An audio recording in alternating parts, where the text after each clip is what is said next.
এক ডুবে মাথায় নিয়ে ভর্তি করতে হয়। এই ঘটিটা তো তাও ছোট, কিন্তু আমার অল্প অল্প মনে আছে যখন পিসিদের বিয়ে হয়েছিল তখন আমার অন্যান্য পিসির বরেরা এইরকম জল ভরতে এসেছিল। ওরা কিন্তু কলসিতে করে জলটা তুলেছিল ডুব দিয়ে, আর সেই ভরা কলসিটা পুরো রাস্তা এরকম টেনে টেনে নিয়ে গিয়েছিল। আর এইদিকে আমার বরটাকে দেখো, এইটুকুনি একটা ঘট নিয়েই উঠতে পারছে না, সেই কারণে তো বৌদি হাত টেনে তুলে দিল ওপরে। আপাতত এখানে রিচুয়াল কমপ্লিট। এখন কিন্তু আমরা যাচ্ছি বাড়ির দিকে। বাড়িতে যেতে যেতে হাঁপিয়ে গেছি, হয়তো বয়স্ক আর বাচ্চাদের জন্য একটা টোটো গিয়েছিল, সেই পিছনেই আমরা উঠে দাঁড়িয়েছি। আড়ালে কি হবে, নাচের কমতি নেই। ওইখানে দাঁড়িয়েও কিন্তু আমি কনস্ট্যান্ট নাচ করে যাচ্ছি, কারণ বাজনার তাল কানে গেলে আর থামানো যায় না নিজেকে। কয়লার ইঞ্জিনের মতন চলা টোটোর পেছনে দাঁড়িয়ে কিন্তু আমি চলে এসেছি বাড়িতে।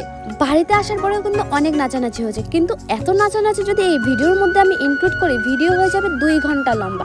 সেই ভিডিওটা তোমরা আর কেউ দেখবে। চলো এইবারে দেখে নাও বোনের বিয়ের প্যান্ডেলটা কেমন হয়েছে কমেন্ট করে অবশ্যই জানিও। আর হ্যাঁ, কে কোথা থেকে ভিডিওটা দেখছো সেটাও যেন কমেন্ট করে যেও।